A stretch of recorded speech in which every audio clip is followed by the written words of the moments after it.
ঢাকার সাভারে হিজবুত তওহিদের উদ্যোগে ফিলিস্তিনি চলমান গণহত্যার প্রতিবাদ জানিয়ে এক গণসংযোগ অনুষ্ঠিত হয়েছে।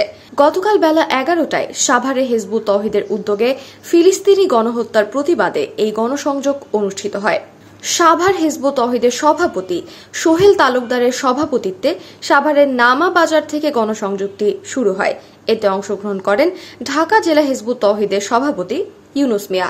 গণসংযোগটি সাভার বাজার সহ বিভিন্ন এলাকা প্রদক্ষিণ করে রেডিও কলোনিতে গিয়ে শেষ হয়। সেখানে এক সংক্ষিপ্ত সমাবেশের আয়োজন করা হয়। সমাবেশে বক্তব্য রাখেন সাভার হিজবুত তওহিদের সভাপতি সোহেল তালুকদার, ঢাকা জেলা সভাপতি ইউনুস মিয়া এবং সাভার উপজেলা হিজবুত তওহিদ ইউনিটের আমিরগণ। তারা ফিলিস্তিনের নিরীহ মানুষের উপর চালানো হত্যাযজ্ঞের তীব্র নিন্দা জানান এবং বিশ্ববাসীকে এই বর্বরতার বিরুদ্ধে সোচ্চার হওয়ার আহ্বান জানান।